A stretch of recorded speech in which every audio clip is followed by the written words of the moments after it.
তো তোর কাছে কিছু টাকা দিলে 15,000 টাকা দিলে হবে নি? তো তোমার ওই সুদের টাকা এত তাড়াতাড়ি নিলে হয়? আমি আর সুদ বলতি নে, সুদ না, আরে মুনাফা মুনাফা পাগল। তোর কাছে 1,00,000 টাকা। আল্লাহ আল্লাহ, মানুষের হৃদায়ত দান করো। কই ও খুকার মা, ওই আমি একটু ওই ভাড়ায় গেলাম, দেখি ওই বিমান ভাড়ার টাকাটা কিছুটা ম্যানেজ হয় কিনা।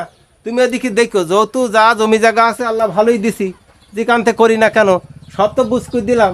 তোমাদের টেনশনে দেখি বিমান ভাড়াটা ওই ভাড়া ইমরানের কাছে বিমান ভাড়াটা হয় কিনা। আল্লাহ আল্লাহ, তুমি আমার হজকে কবুল করো আল্লাহ। যাই দেখে আসি, ওই ইমরানের কাছে দেখে আসি ধান টান কেটিস কেনা যায়, বিমান ভাড়ার কিছু টাকা পাবো, দেখে আসি যাই। আল্লাহ আল্লাহ আল্লাহ।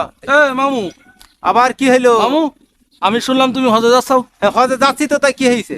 না মামু, তুমি তো হজে গেলে তো হবে না। কেন আবার আমি কি? যে আমি যে এতিম মানুষ, আচ্ছা, আমার আমার মার বাড়ির সম্পদগুলো তুমি আমার বুঝিয়ে দাও কের মার বাড়ির সম্পদ? না। কে সম্পদ? মামু, আমি বলো আজ 10 বছর এতিম হয়েছে বলো, আর মা বলো করো বিটি করে মানুষ করি। আচ্ছা, তারপর? তাহলে আমার আমার সম্পদগুলো তুমি হজে যাচ্ছাও, তোমার হজ তো কবুল হবে না আরে মামু। বাবা, তুমি আমার তো আমার সম্পদগুলো বুঝিয়ে দাও। তোর মাথা নষ্ট করে দিস না বাবা। আমি একটা মহৎ কাজে যাবো, হাজি সাহেব খবরটা নিয়াত করেছি, তো শোন, তোকে মানুষ করেছি, তোর বাপ মানুষ করেছি, এ টাকা পয়সা লাগেনি না?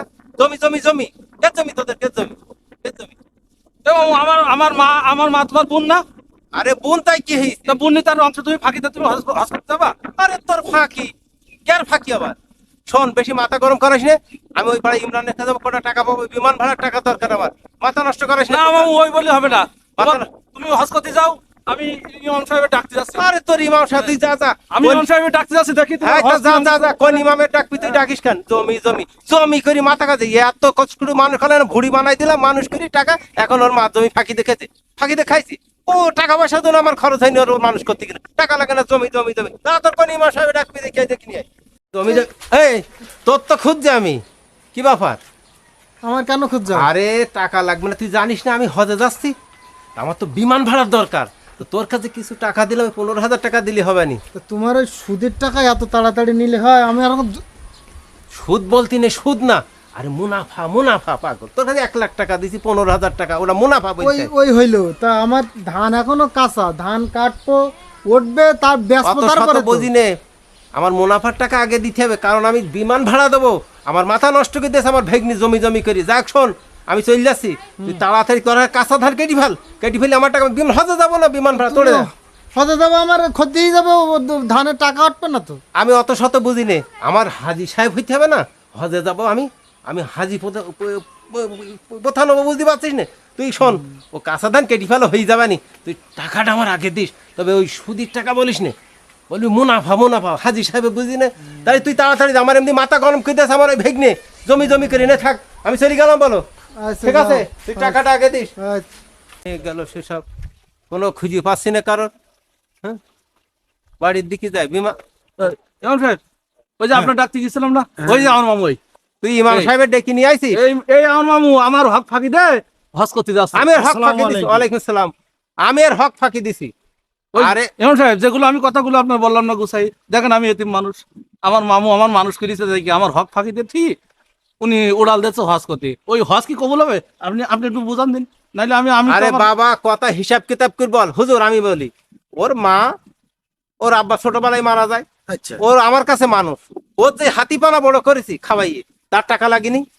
ওর মার জমি নাই, আমি একটু উলট পালাট করেছি, দেখা যাচ্ছে ওর খরচ হয়নি ওর পেছনে। ও বাস আমার মার জমি ফাঁকি দেখিয়েছে। এখন আমি একটু হজে যাব নিয়াত করেছি, আল্লাহ যেন কবুল করায়, একটু হাজি সাহেব নাম নেবো নিয়াত করেছি, ও বাস আমার মার জমি ফাঁকি দেখিয়েছে। আরে ফাঁকি দেয়নি হুজুর। মামু মামু মামু আরেকটু দাঁড়াও, তুমি ওই ওই ওই পাড়ায় তুমি টাকা সুদি দিতে চাও, আমি আমি শুনেছি মামু। সুদির কথা হ্যাঁ, বলছি ও সুদি দিতে না। তা তুমি কে কে কে আরে জন্য বাবা, দিছো? ও কিছু আচ্ছা, আপনারা দুইজন থামেন, আমি বিষয়টা বলি। এখন ও যে আমার কাছে যে বিষয়টা বলল যে ওর মা মারা গেছে ছোটবেলায়, হ্যাঁ, আপনার কাছেও বড় হয়েছে, ঠিক আছে, খাওয়া দাওয়া করিছে, বড় করেছেন, লেখাপড়া শিখিয়েছেন, সবই ঠিক আছে। হুম কিন্তু বিষয়টা হলো এই যে একটা মানুষের হক থাকে। হুম আপনার বাড়ির পুকুরে, আপনার মাঠের জমিতে, আপনার আম বাগানে, কাঁঠাল বাগানে, সব জায়গায় যে হক আছে, তাই না? আছে আছে। এখন সে আপনার কাছে মানুষ হয়েছে এই সূত্রে, আপনি তার কাছে যে ছোটবেলাতে মানুষ হয়েছে, তা ঠিক আছে 10 কাঠা জমি আমি তোরে দিলাম না, তার কাছে বলি নেন, কিন্তু তার যেটা পাও না এটা আপনার দিতে হবে। হুজুর, আপনি বুঝছেন না। কেন বসবো? আরে তার তো মানুষ করতে আমার টাকা লেগেছে, আমার ওই বোনটা খাওয়াতে টাকা লেগে, এ কি হক ফাঁকি বলে? না তার হক ফাঁকি সেই জমিতে তো ফসল হয়েছে, ফসল উৎপাদন করেছেন, তার বিনিময়ে আপনি তারে পালন করেছেন, লালন পালন করে বড় করেছেন, আপনি তো জমি বিক্রি করেননি। এখন শোনেন, আবার আপনি এই যে একজনের অধিকার, একজনের পাওনা, একজনের দাবি দাবা না দিয়ে আপনি যদি হজ করতে যান, আচ্ছা। সে হজ কবুল হবে না। হজ কবুল হবে না। আর রাসূল সাল্লাল্লাহু আলাইহি ওয়াসাল্লামের হাদিস জানেন, যে এতিমের হক ফাঁকি দিয়ে যে মৃত্যুবরণ করবে, কাল হাসরের মাঠে রাসূল তার মুখ দেখবে না। হুজুর এটা বুঝান, একটু বুঝান, ওর মাথার ভেতরে তো কুচক্র কাজ করছে। আরে বাবা, আমার মতো কত হাজি আছে এরকম, বনির জমি ফাঁকি দিয়ে হজ করে আসছে, ওই একটু ফটো টাকা এদিক ওদিক দিয়ে নিয়ে যায়, তাদের হজ কবুল হয় আর আমার হজ কবুল হবে না, না। তাদের হজ কবুল হয়েছে আপনি বললেন কি করে? আর একটা কথা শোনেন, এই যে পরের কাছে টাকা ইন্টারেস্ট দেওয়া আর সুদ দেওয়া একই কথা। এতে হজ হবে না। না, ও তো হজ হবে না। অনেক হাজি করে, এরম দেখেছি, কত হাজি যায়। রসুলের হাদিস অনুযায়ী তাদের হজ কবুল হবে না। এখন শোনেন, বলেন। আপনার গায়ে যদি একটা ময়লা থাকে, আচ্ছা। সে ময়লাটা পরিষ্কার করা উচিত না? তা তো উচিত। তাহলে এগুলো জীবনের ময়লা, রুহুর ময়লা, এগুলো পরিষ্কার করে হজে যাওয়ার চেষ্টা করেন। দুইজনে দ্বন্দ্ব না করে তারে কিছুটা হক দিয়ে মামা ভাগ্নি একসাথে মিলেমিশে তারপরে আপনি হজে যান। এ মাউ, হুজুর, এখন এইভাবে তাহলে হজ হবে না। না, হবে না, তাহলে বনির হক তার বুঝাই দিতে হবে। বুঝাই দিতে হবে, আর বাইরে যেসব টাকা পয়সা, এও বুঝাই দিতে হবে। বুঝাই দিতে হবে, দিয়ে হজে যাবো, হজে যেতে হবে। তাহলে কি আল্লাহ কবুল করবে? কবুল করবে ইনশাল্লাহ। নিয়াত করি যতক্ষণ ফেলেছি যে আল্লাহর ঘর জিয়ারাত করব, রাসূলের আল্লাহর ঘরে ইবাদত করতে যাওয়া, রাসূলের ঘর জিয়ারাত করব। হ্যাঁ হ্যাঁ, এখন এই উদ্দেশ্যে তাহলে আমার এইটা করতে হবে। হ্যাঁ। তাহলে আমি যদি তাদের হক বুঝাই দেই, তাহলে আল্লাহ কি আমার কবুল করবে? আল্লাহ কবুল করতে পারে ইনশাল্লাহ। ইনশাল্লাহ। ইনশাল্লাহ। তাহলে বাবা, মামা ভাগ্নে মিল করে দিলাম, তোর দুজন হক দ্বন্দ্ব না তোর করে- বুঝাই দেবো।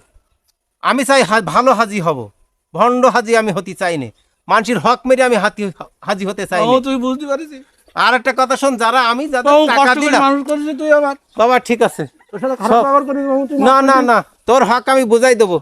আর একটা কথা বলি, আমার মতো যারা এই বনির জমি মেরি ওই সুদি টাকা ছেড়ি যারা হজে যাতে চাচ্ছেন বিমানবন্দরে, এইটা ভুলে যান। তার কারণ 70 টাকা হক টাকা নিয়ে আমরা সবাই হজে যাই। আমার মতো এই ভুল কাজ করে বনির জমি ফাঁকি দিয়ে, শরিকির জায়গা ফাঁকি দিয়ে হজ কবুল হবে না। ইমাম সাহেব যেটা আমার বললেন, তা আমরাও বলি আপনারা এটা করেন না। 70 টাকা হকের টাকা নিয়ে হজে যাই। চল বাবা, তোর হক আমি বুঝাই। ইমাম সাহেব আরেকটা কথা শোনেন, বলেন। যদি কারোর হক ফাঁকি দেন, জমি ফাঁকি দেন, হ্যাঁ। কাল হাসরের মাঠে সেই বোঝা মাথায় নিয়ে বেড়াইতে হবে। দরকার নেই। তাহলে এত বড় বোঝা কি আপনি বইতে পারবেন? না না, দরকার নেই। তাহলে আজকে আমি থেকে- সমস্ত যে যা পাবে আমি তাদের দিয়ে দেবো। ঠিক আছে। দিয়ে আমি সত্যকারে হাজি হতে চাই, সত্যকারে মানুষ তাহলে হতে আপনারা চাই। যান, আমি চলে গেলাম। আসসালামু আলাইকুম। ওয়ালাইকুম আসসালাম। বাবা চল বাড়ি যাই, চল চল, হাট হাট বাবা, যা, তোর হক তোর বুঝাই দেই বাপ।